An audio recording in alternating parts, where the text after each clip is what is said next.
नमस्कार दोस्तों, फिर से एक बार स्वागत है अपने चैनल सीएम एजुकेशन में। आप लोगों के बीच फिर सेट 2 यानी दृष्टि प्रकाशन का सेट 2 लेकर के प्रेजेंट हुए हैं और वीपीएससी टीआरई 4.0 के लिए रहेगा और ये सबसे ज़्यादा रहेगा 1 to 5 पीआरटी 1 to 5 के लिए और अन्य क्लास के लिए भी रहेगा, जीके जीएस के लिए जो 40 मार्क्स का आता है, तो 5 to 6 to 8 9 10 11 12 की भी रहेगा और सबसे ज़्यादा यूजफुल रहेगा 1 to 5 पीआरटी के लिए रहेगा।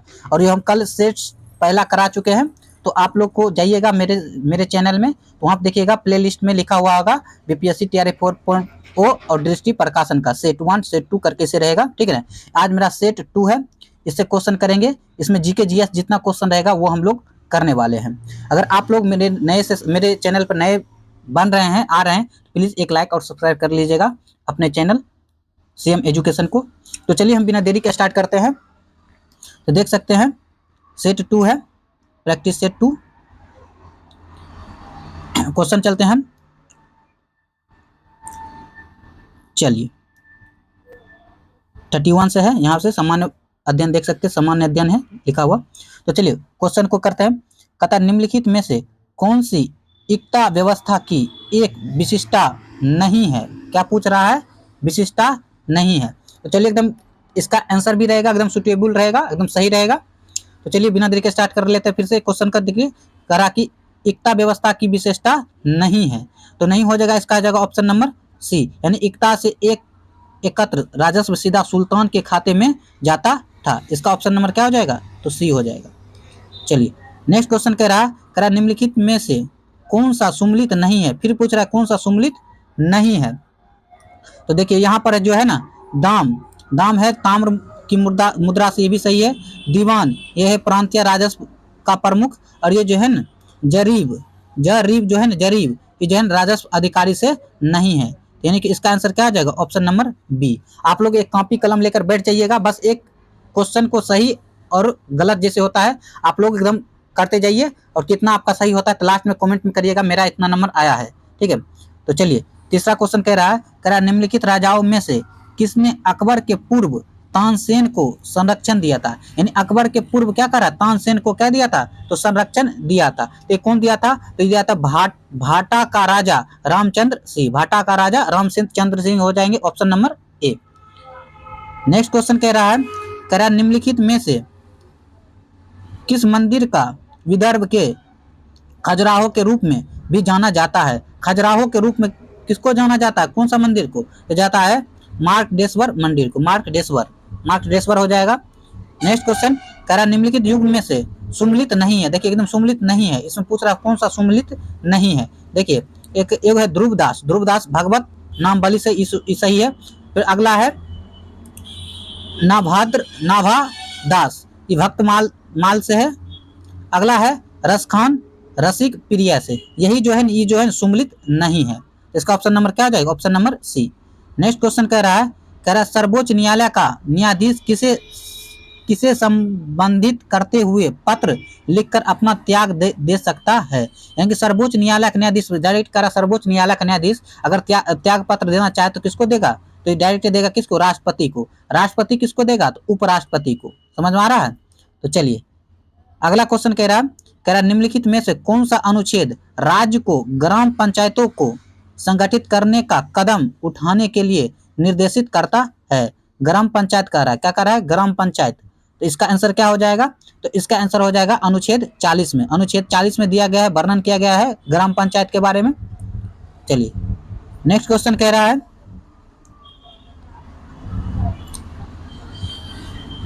एक मिनट,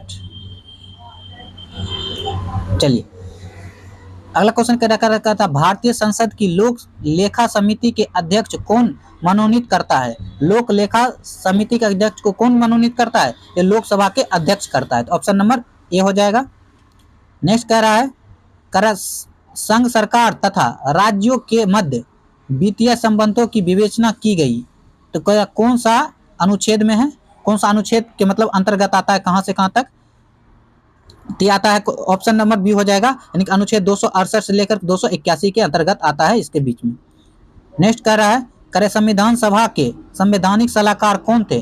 जब संविधान बन रहा था उस समय संविधान सभा के संवैधानिक सलाहकार कौन हो जाएंगे? तो बी एन राव हो जाएंगे। कौन हो जाएंगे? तो बी एन राव। ये ऑप्शन ई भी क्वेश्चन बहुत बार पूछा गया है तैयारी में।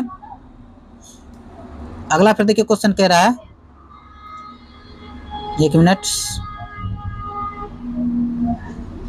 चलिए, करा निम्नलिखित समितियों में से किसने मात्र पोषक तत्व की आवश्यकता के आधार पर गरीबी रेखा का निर्धारण किया? गरीबी रेखा का करा निर्धारण किया था, कौन हो जाएगा? तो अलग समिति हो जाएगा, अलग समिति। नेक्स्ट क्वेश्चन कह रहा है, करा निम्नलिखित सूचकांकों में से किसे मानव विकास सूचकांक HDI की गणना में सम्मिलित नहीं है? देखिए क्या पूछ रहा है, सम्मिलित नहीं है, तो नहीं हो जाएगा। ये तो जीवन प्रत्याशा तो हो जाएगा, शिक्षा भी हो जाएगा, लेकिन सामाजिक असमानता जो है ना नहीं होगा। तो इसका ऑप्शन नंबर क्या हो जाएगा? C, option number C. Next question कह रहा है, कह रहा है गरीबी की संस्कृति का विचार प्रस्तुत किया गया, गरीबी की संस्कृति का विचार प्रस्तुत किया गया था। तो इसका आंसर क्या हो जाएगा? तो इसका आंसर हो जाएगा ऑस्कर लुईस द्वारा, ऑस्कर लुईस द्वारा। ऑप्शन नंबर क्या हो जाएगा? ए। चलिए अगला क्वेश्चन कह रहा है, फिर कह रहा है अटल नवाचार मिशन AIM किस विभाग की प्रमुख पहल है? तो मतलब कौन सा विभाग का प्रमुख कह रहा है? तो हो जाएगा विभाग का है नीति आयोग का ये पहल है, अटल नवाचार मिशन। नेक्स्ट क्वेश्चन कह रहा है राष्ट्रीय पोषण मिशन का अन्य नाम, अन्य मतलब राष्ट्रीय पोषण मिशन का अन्य नाम क्या है? तो देखिए यहाँ ऑप्शन दिया हुआ है, दिया है पोषण अभियान, पोषण इंद्रधनुष, पोषण एवं स्वास्थ्य। तो इसका आंसर क्या हो जाएगा? तो पोषण अभियान। क्या हो जाएगा? तो पोषण अभियान हो जाएगा। नेक्स्ट क्वेश्चन कह रहा लॉर्ड डलहौजी के व्यापक सिद्धांत का प्रथम शिकार निम्नलिखित में से कौन हुआ था? झांसी, करौली या सतारा? सबसे पहले देखिएगा हुआ था कौन? तो सतारा हुआ था। कौन हुआ था? तो सतारा। ऑप्शन नंबर क्या हो जाएगा? तो बी, ऑप्शन नंबर बी सही हो जाएगा। थोड़ा सा इग्नोर करिएगा, इधर उधर का आवाज आएगा, ठीक ना, इग्नोर करिएगा। चलिए नेक्स्ट क्वेश्चन कह रहा अंग्रेजों के विरुद्ध खान अब्दुल गफ्फार खान प्रारंभ किए गए आंदोलन का नाम क्या था? तो देखिए ये खान अब्दुल गफ्फार खान को सीमांत गांधी के नाम से भी जाना जाता है, और इनकी सेना जो है ना लाल कपड़ा पहनते थे, जिसे लाल कुर्ती भी कहते हैं या रेड शर्ट भी कहते हैं। तो इसलिए सीमांत गांधी हो जाएंगे खान अब्दुल गफ्फार खान। ऑप्शन नंबर क्या हो जाएगा? तो ए। नेक्स्ट क्वेश्चन कह रहा निम्नलिखित में से किसके विरोध में रविन्द्रनाथ टैगोर ने अपनी नाइटहुड की उपाधि पर त्याग कर दिया था? मतलब नाइटहुड का जो उपाधि मिला था रविन्द्रनाथ टैगोर को, तो वो कह रहा कि किस समय जो था उन्होंने हटा दिया, मतलब नहीं लिया, एक्सेप्ट करने मतलब लौटा दिया। डायरेक्ट हो जाए जालियांवाला बाग हत्याकांड, ये जालियांवाला बाग हत्याकांड में। और कहेगा रविन्द्रनाथ टैगोर को 1913 में गीतांजलि नामक पुस्तक से सम्मानित भी किया गया था। चलिए अगला क्वेश्चन कह रहा सर थॉमस मुनरो किन वर्षों में मद्रास के गवर्नर रहे? Sir Thomas Munro, doctor Munro किस वर्ष मद्रास का कह रहा क्या चीज गवर्नर रहे थे? तो वर्ष कौन सा हो जाएगा? तो वर्ष हो जाएगा 1819 से 1826 के बीच। कौन सा हो जाएगा? 1800 नहीं सॉरी, एक मिनट, कितना, हाँ 1820 हो जाएगा, 1820 से 27 तक हो जाएगा, 1820 से 27 तक हो जाएगा। ऑप्शन नंबर ए होगा, ऑप्शन नंबर ए। चलिए नेक्स्ट क्वेश्चन कह रहा पश्चिमी भारत के DK कर्वे का नाम निम्नलिखित में से किस संदर्भ में आता है? तो किस संदर्भ में आता है? तो विधवा पुनर्विवाह। देखिए दक्षिण भारत के बारे में बात, कहाँ? दक्षिण भारत, सॉरी पश्चिम भारत इसकी इस साइड वाला, ठीक ना।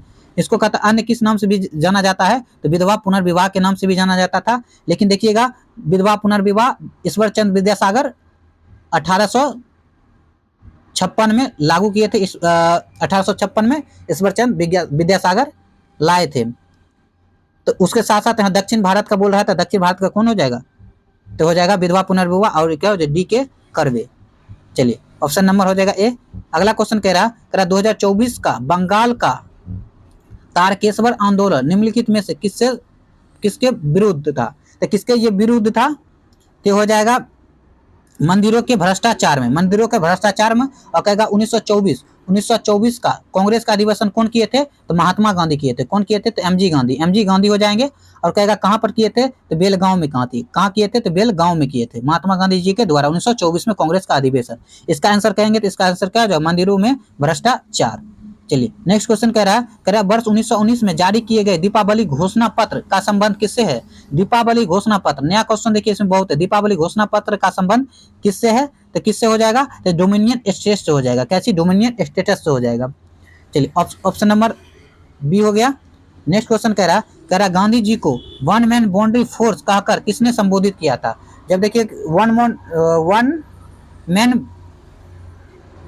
मैन बाउंड्री फोर्स के से संबोधित किसने किया था? तो ये कौन किए थे? तो देखिए ऑप्शन नंबर यहाँ दिया होगा।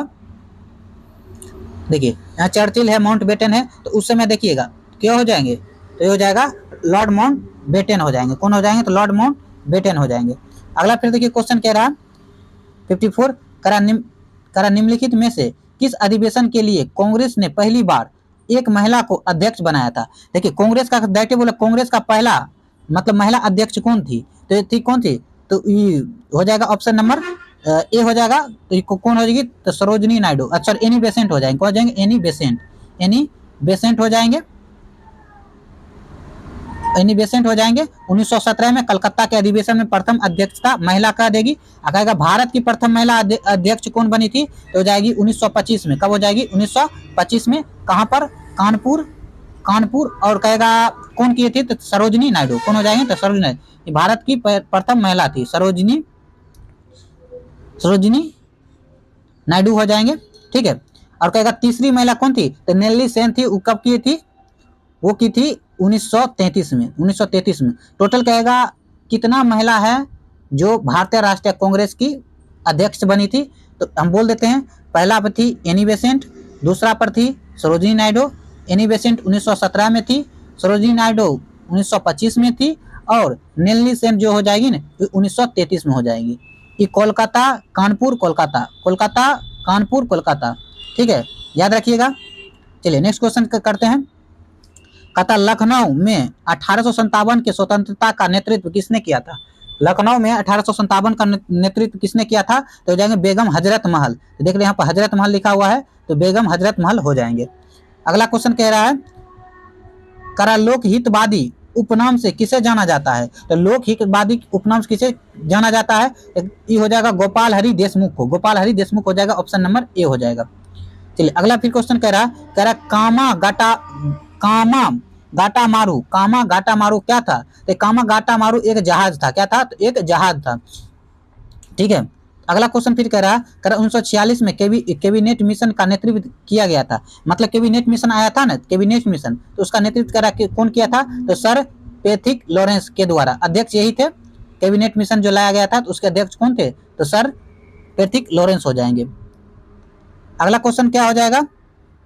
अगला क्वेश्चन कह रहा है कि अखिल भारतीय किसान सभा का संस्थापक यानी कि अध्यक्ष कौन थे? तो हो जाएंगे स्वामी सहजानंद सरस्वती। कहेगा ये अखिल भारतीय किसान सभा का गठन कब किया गया था? तो क्या था? 11 अगस्त 1936 को। 1936 को। और कहेगा कहाँ पर हुआ था? तो लखनऊ में हुआ था। कहाँ हुआ था? तो लखनऊ में हुआ था। कौन किए थे? तो स्वामी सहजानंद सरस्वती। ऑप्शन नंबर क्या हो जाएगा? ऑप्शन नंबर इसका बी हो जाएगा। चलिए अगला क्वेश्चन करा ब्रिटिश ईस्ट इंडिया कंपनी ने चाय के व्यापारिक एकाधिकार को खो दिया। मतलब चाय जो था उसका भी एकाधिकार क्या कर दिया? खो दिया। तो हो जाएगा चार्टर 1813 एक्ट के द्वारा। 1813 एक्ट, चार्टर एक्ट 1813 एक्ट आया था। उसी में क्या किया? चाय का एकाधिकार भी खो दिया था। इसका चाय का सॉरी इसमें जो है ना चाय और चीनी पर क्या एकाधिकार था, लेकिन 1833 में जो है ना 1833 में हटा दिया था। चाय और चीनी पर यहाँ पर था चाय और चीनी पर जो था ना एकाधिकार था। ठीक है, लेकिन हटा कब दिया गया था? ये भी हटा कब लिया गया? तो 1833 का चार्टर एक्ट आया था ना, उस समय हटा दिया गया था। ठीक है, तो ठीक इतना में चाय और चीन पर था, लेकिन 1833 का एक्ट आया ना, उसमें क्या कर दिया? हटा दिया गया। तो इसका ऑप्शन नंबर क्या हो जाएगा? तो सी हो जाएगा। चलिए अगला करा दक्षिण पश्चिम मानसून काल में निम्नलिखित में से कौन सबसे मतलब कहां पर सबसे कम वर्षा होती है? दक्षिण पश्चिम में। तो देखिए यहाँ पर दक्षिण ई हो गया और पश्चिम इस क्षेत्र में करा कहाँ सबसे वर्षा कम होती है? तो इसका इधर से जो होता है मानसून जो रहता है ना, कहता इधर से मान ली मानसून जा रहा है तो वर्षा कम किधर होगा, तो इसी साइड जो होगा तो कम होगा। तो यहाँ पर जो हो जाएगा इसका ऑप्शन नंबर सी, चेन्नई। क्या हो जाएगा, तो चेन्नई हो जाएगा। ऑप्शन नंबर क्या हो जाएगा, तो ऑप्शन नंबर सी हो जाएगा। नेक्स्ट क्वेश्चन कह रहा निम्नलिखित में से कौन सा युग्म सुमेलित नहीं है, कौन सा युग्म है जो सुमेलित नहीं है। तो देख सकते हैं यहाँ पर हम करते हैं, मैचिंग करते हैं। देखिए ये जो है ना सरदार सरोवर बांध नर्मदा नदी पर है, ये सही है। फिर कहता गांधी सागर बांध ये चंबल नदी पर है, ये भी सही है, ये भी सही है। ऐसे करा नहीं है तो कहता तिलैया बांध कोनार नदी पर है, यही जो ऑप्शन हो जाएगा क्या, नहीं होगा। ये मैच नहीं खा रहा, मिलना नहीं खा रहा, इसका ऑप्शन क्या हो जाएगा, तो ऑप्शन नंबर बी हो जाएगा। क्या हो जाएगा, तो ऑप्शन नंबर बी।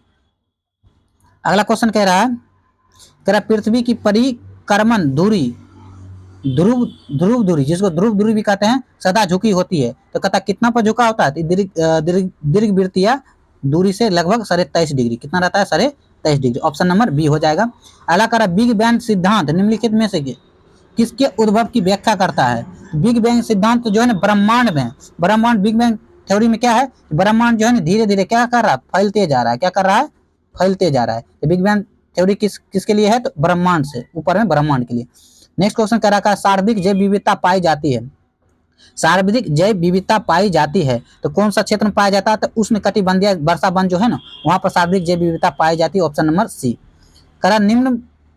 भारत के जलवायु परिवर्तन का प्रथम राष्ट्रीय कार्य योजना प्रकाशित किया गया था। तो प्रथम कार्य योजना प्रकाशित कब किया गया था, तो 2008 में किया गया था। ऑप्शन नंबर ए हो जाएगा। अगला कह रहा निम्नलिखित में से कौन विश्व का प्राचीनतम तथा सबसे गहरी झील है। प्राचीनतम यानी कि सबसे पुराना और गहरी झील है तो हो जाएगा बैकाल झील। कौन सा हो जाएगा, तो बैकाल झील। ऑप्शन नंबर ए हो जाएगा। नेक्स्ट क्वेश्चन कह रहा है निम्नलिखित में से कौन सा मरुस्थल दक्षिणी गोलार्ध में स्थित है, मतलब दक्षिणी गोलार्ध में स्थित है वो कौन सा मरुस्थल है, उसका नाम करा बताने के लिए। ठीक है, तो इसका क्या हो जाएगा, तो हो जाएगा कालाहारी। कालाहारी जो है ना कालाहारी, इसका ऑप्शन नंबर क्या हो जाएगा, ए। नेक्स्ट क्वेश्चन कह रहा है निम्नलिखित में से किस देश के कुल क्षेत्रफल का लगभग 30% से अधिक क्षेत्र राष्ट्रीय उद्यान के अंतर्गत आता है।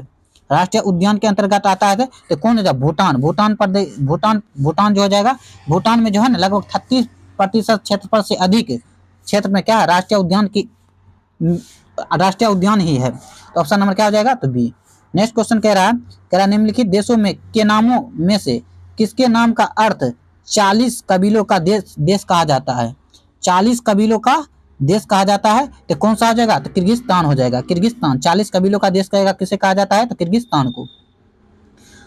अगला कह रहा है कार्बन डाइऑक्साइड जिसको CO2 भी बोलते हैं कि उत्सर्जन में सर्वाधिक योगदान करने वाला देश कौन है। कार्बन डाइऑक्साइड सबसे ज्यादा उत्सर्जन करता है तो कौन सा देश हो जाएगा, तो हो जाएगा चीन। कौन सा देश हो जाएगा, तो चीन हो जाएगा।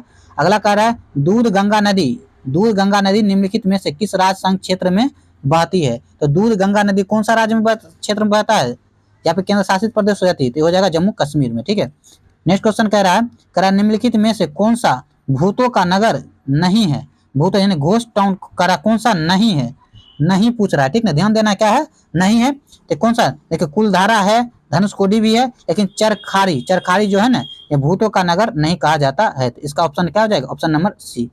नेक्स्ट क्वेश्चन कह रहा भारत की निम्नलिखित झीलों में से जम्मू कश्मीर में अवस्थित है। तो जम्मू कश्मीर में कौन सा झील अवस्थित है, तो अंचल झील। कौन सा है, अंचल झील। चिल्का झील कहाँ है, तो ओडिशा में हो जाएगा। ठीक है, चिल्का झील कहाँ हो जाएगा, तो ओडिशा में।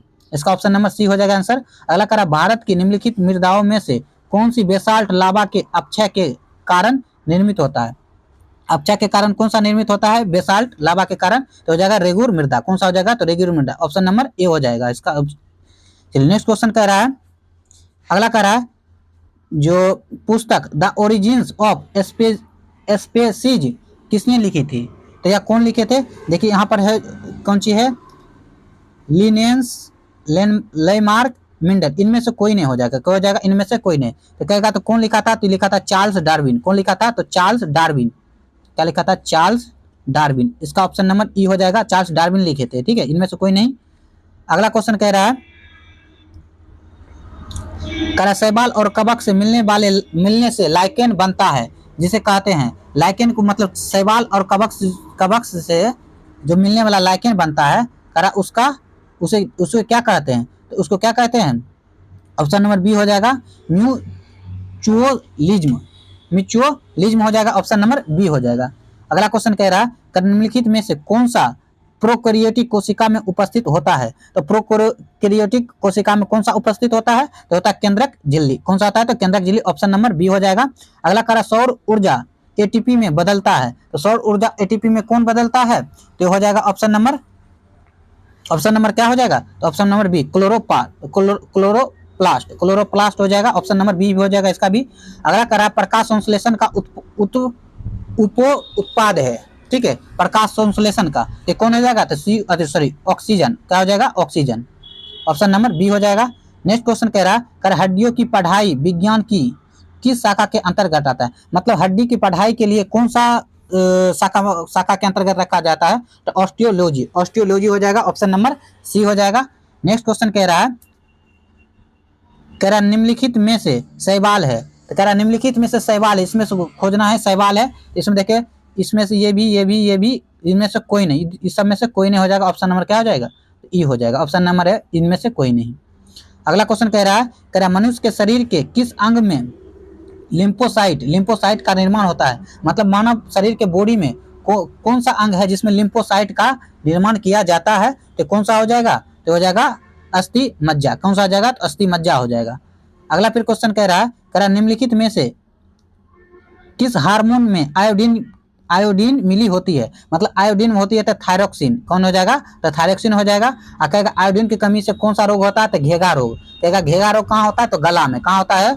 तो गला में, गला के पास होता है घेगा रोग, ठीक है, इसका ऑप्शन नंबर सी हो जाएगा। अगला करा एड्स का कारण होता है, मतलब एड्स का क्या कारण है? एड्स का आप लोग बताइए, एड्स का क्या कारण है? तो देखिए सबसे पहले हम बता देते हैं, इसका आंसर जो है ना, इसका आंसर हो जाएगा इनमें से कोई नहीं। क्या हो जाएगा? इनमें से कोई नहीं। एड्स का कारण क्या है? तो एड्स का कारण हो जाएगा ये वायरस के कारण होता है। किसका? वायरस के कारण होता है। वायरस को आप विषाणु भी बोल सकते हैं, क्या होता है? एड्स जो होता है ना वायरस के कारण होता है, जिसको विषाणु भी बोल सकते हैं, ठीक है, तो हो जाएगा ऑप्शन नंबर ई। चलिए अगला देखिए क्वेश्चन कह रहा दाब का मात्रक होता है, दाब का मात्रक होता है, तो कौन सा होता है? न्यूटन पर मीटर स्क्वायर हो जाएगा दाब का मात्रक, या पास्कल भी बोलते हैं दाब का, ऐसा ही मात्रक पास्कल भी होता है। चलिए कहता पटना कहाँ की राजधानी है? तो पटना कहाँ की राजधानी है? तो बिहार की राजधानी है। और बिहार की राजधानी कहाँ है? तो पटना है। पटना में ही सबसे ज्यादा जनसंख्या घनत्व नहीं, सबसे ज्यादा जनसंख्या कहाँ है बिहार में? तो पटना में ही है। अगला कह रहा है पिता के बड़े भाई को क्या कहते हैं? दादा, नाना, ताऊ। ये आ जाएगा रीजनिंग से, ठीक है, रीजनिंग हम लोग नहीं करेंगे, ठीक है। तो चलिए देखते हैं और अगला क्वेश्चन। हाँ, कहता सौर परिवार का सबसे छोटा ग्रह कौन सा होता है? तो सौर परिवार का सबसे छोटा ग्रह कौन सा होता है? तो बुध होता है। कौन सा होता है? तो बुध और शुक्र का कोई अपना उपग्रह नहीं है। याद रखिएगा, बुध और शुक्र को कोई अपना उपग्रह नहीं है, ठीक है, उपग्रह नहीं है बुध और शुक्र को। चलिए ये हो गया। अगला कहता है अपने शिकार को जीभ से भोजन पकड़ने वाले जीव है। देखिए गाय जो है ना जीभ से नहीं पकड़ता है, कुत्ता भी अपनी जीभ से नहीं पकड़ता शिकार। सांप जो है ना, सांप अपना भोजन के लिए शिकार करता है, तो किससे? जीभ से करता है, जिसका ऑप्शन नंबर क्या हो जाएगा? तो हो जाएगा सी। अगला कह रहा है सोन और गंगा नदी का संगम बिहार के किस जिले में होता है? सोन और गंगा नदी का संगम कहाँ में होता है? तो बिहार के पटना में। कहाँ जाएगा? बिहार के पटना में, ऑप्शन नंबर बी आंसर हो जाएगा। अगला क्वेश्चन कह रहा है दामोदर, कोयल और सुवर्ण रेखा नदियां निम्नलिखित में से किससे निकलती है? मतलब कहाँ से निकलती है? तो निकलता है छोटा नागपुर के पठार से। छोटा नागपुर के पठार से निकलता है ये तीनों। अगला फिर क्वेश्चन कह रहा बिहार का शोक किस नदी को कहा जाता है? तो बिहार का शोक किसको कहा जाता है? तो कोसी नदी को कहा जाता है। और देखिए गंगा, बिहार में देखिएगा गंगा लगभग कितना चलता है? तो 445 यानी 445 किलोमीटर चलता है। कहा था बिहार में गंगा कहाँ प्रवेश करती है? तो बक्सर में। बक्सर में कहाँ? बक्सर के चौसा नामक जगह पर। और कहेगा निकलता कहाँ से है? तो कटिहार से। तो चलिए गंगा से कहेगा तो हो जाएगा, कहेगा कितना बहता है? तो 445 किलोमीटर। और कह दिया बिहार में सबसे ज्यादा गंगा कहाँ बहता है? तो पटना में। कहाँ बहता है? तो पटना में। कहता पटना में कितना बहता है? तो 99 किलोमीटर। कितना? 99 किलोमीटर, ये पहला है। और दूसरा कह देगा दूसरा कह देगा जो सबसे ज्यादा बिहार में कौन सा जिला में बहता है, तो हो जाएगा भागलपुर। तो वहां हो जाएगा तो भागलपुर, यहाँ पर लगभग 96 किलोमीटर तक बहता है। पहला पटना में सबसे ज्यादा 99 किलोमीटर, दूसरा भागलपुर में, भागलपुर 96 किलोमीटर तक बहता है। यहाँ से भी क्वेश्चन बनेगा तो बना दीजिएगा। एशिया की सबसे बड़ी एवं ताजे जल वाली गोखुर झील बिहार में कौन सी है, तो बिहार में कह रहा कौन सा है, एशिया का। देखिए एशिया का सबसे बड़ा गोखुर झील पूछ रहा है, एकदम ताजे ताजे जल, जिसको गोखुर झील भी बोलते हैं। तो हो जाएगा कौन सा झील, काबर झील। अब ये काबर झील कह देगा कहाँ पर पड़ता है, तो काबर झील पड़ता है कहाँ पर, तो बेगूसराय में। कहाँ पड़ता है, तो बेगूसराय में। अभी तक कहेगा वर्तमान में कितना झील है जिसको यूनेस्को में नाम रामसर साइट कहेगा कितना है बिहार में, तो टोटल 3 है। कितना है रामसर, टोटल 3। पहला तो काबर झील आ जाएगा, दूसरा आ जाएगा नागी, और तीसरा आ जाएगा नकटी। नागी और नकटी कहेगा नागी नकटी कहाँ पर है, तो नागी नकटी कहाँ पर जाता है, तो जमुई में। और याद रखिएगा जमुई में ही सबसे ज्यादा भारत का सबसे ज्यादा सोना का भंडारण का अनुमान लगाया गया है। चलिए अगला क्वेश्चन कह रहा है बिहार के किस जिले में तेल्हार कुंड जलप्रपात अवस्थित है, तो तेल्हार जल कुंड प्रपात अवस्थित कौन सा जिला में हो जाएगा, तो कैमूर में हो जाएगा। कहाँ से हो जाएगा, तो कैमूर में। नवादा में है ककोलत जलप्रपात, नवादा में क्या है, ककोलत जलप्रपात। चलिए अगला क्वेश्चन फिर कह रहा है, यहाँ देखिए अब रीजनिंग आ रहा है, मैथ आ रहा है, तो रीजनिंग मैथ हमको नहीं करना है, ठीक है, जहां से हमको बनेगा और देखते हैं। चलिए आगे एक क्वेश्चन है, कह रहा जनसंख्या की दृष्टि से बिहार का भारत में कौन सा स्थान है, तो बिहार में भारत का स्थान कितना हो जाएगा, तो तीसरा हो जाएगा। क्या हो जाएगा, तीसरा। और कहेगा यही क्षेत्रफल की दृष्टि से कौन सा हो जाएगा, तो 12वां हो जाएगा। क्षेत्रफल की दृष्टि से 12वां और जनसंख्या की दृष्टि से तीसरा। पहला कहेगा कौन है, तो पहला जनसंख्या की दृष्टि से हो जाएगा यूपी, दूसरा कहेगा क्या होगा, महाराष्ट्र, तीसरा कौन हो जाएगा, तो बिहार। चलिए ये क्वेश्चन हो गया। अगला क्वेश्चन फिर देखिए मैथ आ गया, देख लीजिएगा। अगर मैथ आपको बनाने का हो तो आप बना सकते हैं, हम आपको लिए स्क्रॉल कर देते हैं, ठीक है, यहाँ से, ठीक है। अगला यहाँ से आ गया है, अगला कह रहा है राष्ट्रीय डॉल्फिन डे मनाया जाता है, तो राष्ट्रीय डॉल्फिन डे कब मनाया जाता है, तो 5 अक्टूबर को मनाया जाता है। कहेगा कि ये डॉल्फिन डे तो 5 अक्टूबर को मनाया जाता है। और कहेगा डॉल्फिन अनुसंधान केंद्र कहाँ बनाया गया है, तो बिहार के पटना में बनाया गया है। और कहेगा कि भागलपुर डॉल्फिन अभ्यारण्य कहाँ पर है, तो भागलपुर में ही है, भागलपुर में है डॉल्फिन अभ्यारण्य। और कहेगा डॉल्फिन अभ्यारण्य केंद्र कहाँ पर बनाया गया है, तो पटना में। कहेगा कब मनाया जाता है, तो 5 अक्टूबर को। अगला फिर क्वेश्चन कह रहा निम्नलिखित युग्मों में से कौन सा सम्मिलित नहीं है। देखिए कह रहा कौन सा सम्मिलित नहीं है, तो नहीं वाला हमको क्या करना है, खोजना है। देखो गोवा में कह रहा था कितना विधानसभा सीट है, विधानसभा सीट 40 है, ठीक है। और उत्तराखंड में कितना 70 है। और मणिपुर में 62, मणिपुर में 62 नहीं है, तो इसका ऑप्शन नंबर क्या हो जाएगा, तो सी हो जाएगा, ऑप्शन नंबर सी हो जाएगा।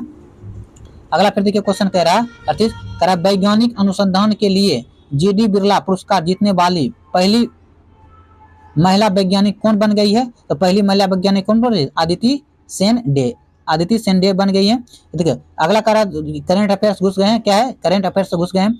2024 world press photo of the year पुरस्कार किसने जीता है, तो कौन जीता है, तो मोहम्मद सलेम जीता है। अगला फिर क्वेश्चन कह रहा निम्नलिखित में से किस खिलाड़ी ने 2024 में फीफा सर्वश्रेष्ठ पुरुष खिलाड़ी का पुरस्कार जीता है, तो कौन हो जाएगा, लियोनेल मेसी हो जाएगा। अगला क्वेश्चन कह रहा मिस वर्ल्ड 2024 का खिताब किसने जीता, तो मिस वर्ल्ड 2024 का खिताब कौन जीता था, क्रिस्टीना पिज्जाकोवा, ऑप्शन नंबर सी हो जाएगा। नेक्स्ट क्वेश्चन कह रहा 2024 प्रत्याजकर पुरस्कार किसने जीता है, जिसे प्रायः वास्तुकला का नोबेल पुरस्कार कहा जाता है, तो कौन जीता है, तो हो जाएगा option number B, Riken Yamamoto हो जाएगा, ऑप्शन नंबर बी हो जाएगा। अगला फिर देखिए क्वेश्चन कह रहा है, हाँ अगला क्वेश्चन है जो कह रहा कि 59वें फिल्म फेयर पुरस्कार 2024 में लाइफ टाइम अचीवमेंट पुरस्कार किसने जीता है, तो लाइफ टाइम अचीवमेंट पुरस्कार कौन जीता है, तो कौन सा हो जाएगा, तो डेविड धवन हो जाएगा, डेविड धवन। अगला क्वेश्चन कह रहा है कह रहा भारतीय राष्ट्रीय राज्य के पूर्व मुख्यमंत्री श्री कर्पूरी ठाकुर को मरणोपरांत भारत रत्न से सम्मानित किया गया। तो कहाँ के थे? तो बिहार के थे। कहाँ के थे? तो बिहार के। कहेगा 2024 में कितने आदमी को भारत रत्न दिया गया था? तो 5 आदमी को। कितना आदमी को? 5 आदमी, जिसमें से एक बिहार के भी थे। अगला करा उत्कृष्ट हिंदी साहित्य कृति यादें और यादें के लिए 33वें व्यास सम्मान पुरस्कार किसे दिया गया है? तो दिया गया है पुष्पा भारती को। इसको तो पुष्पा भारती को। अगला क्वेश्चन कह रहा अंतरराष्ट्रीय एमी पुरस्कार 2024 से सर्वश्रेष्ठ अभिनेता का पुरस्कार किसने जीता है? तो ये कौन जीता है? तो जीता है मार्टिन फ्रीमैन हो जाएंगे ऑप्शन नंबर ए। अगला क्वेश्चन कह रहा निम्नलिखित में से किस राज्य या केंद्र शासित प्रदेश ने अपने प्रदर्शन के लिए आजादी अमृत महोत्सव पुरस्कार में प्रथम स्थान प्राप्त किया है? तो प्रथम स्थान कौन प्राप्त किया है? क्या है? जम्मू कश्मीर। कौन सा जगह? तो जम्मू कश्मीर। अगला क्वेश्चन कह रहा राष्ट्रीय युवा संसद महोत्सव 2024 में प्रथम पुरस्कार किसने जीता है? तो प्रथम पुरस्कार कौन जीता है? तो हो जाएगा यतिन भास्कर दुग्गल हो जाएगा। अगला फिर देखिए क्वेश्चन, कितना क्वेश्चन हो जाएगा? 1 मिनट 43, 48, 49। हाँ, यहाँ पर है 2 क्वेश्चन। हाँ, अगला क्वेश्चन कह रहा है फरवरी 2024 में कौन सा पूर्वोत्तर राज्य पुरानी पेंशन योजना को बहाल करने वाला राज्य बन गया है? तो कौन सा राज्य हो जाएगा? तो सिक्किम हो जाएगा। कौन सा राज्य? तो सिक्किम हो जाएगा। अगला एकदम लास्ट क्वेश्चन है, कह रहा प्रधानमंत्री आवास योजना ग्रामीण के अंतर्गत मैदानी क्षेत्रों एवं पहाड़ी क्षेत्रों के लाभार्थियों को दी जाने वाली सहायता राशि कितना है? मतलब कितना से कितना है? तो कितना हो जाएगा? तो 1.2 लाख से 1.3 लाख तक दी जाती है। ये करंट अफेयर्स था, उतना बहुत पुराना है तो नहीं भी पूछेगा, लेकिन याद कर लीजिए, पूछ भी सकता है, कुछ भी हो सकता है, ठीक ना। अगर आप लोगों को वीडियो अच्छा लगे, बस एक ही कहेंगे, लाइक और सब्सक्राइब कर लीजिएगा। ये सेट 2 था, कितना था? तो सेट नंबर 2 था। फिर कल प्रेजेंट होंगे सेट 3 लेकर हो गए। आज सेट 2 था और इसका आंसर जो बता रहे एकदम सटीक आंसर है। आप लोग एक कॉपी कलम लेकर के बैठ जाइए और देखिएगा मेरा कितना सही है। आप लोग को कितना सही होता है तो आप कमेंट कर सकते हैं, मेरा इतना में इतना सही हुआ है, ठीक है। जीके जीएस के लिए रहेगा। तो चलिए, अगर आप लोगों को अच्छा लगे प्लीज अपने चैनल सीएम एजुकेशन को लाइक और सब्सक्राइब करना ना भूलिएगा, क्योंकि लाइक और सब्सक्राइब करने से आपका कुछ नहीं जाएगा, हमको बस एक मोटिवेशन मिलते रहता है, जिससे आप लोगों के बीच क्या कर सकते हैं, प्रेजेंट होते हैं। तो चलिए आज का सेशन यहीं समाप्त करते हैं। धन्यवाद।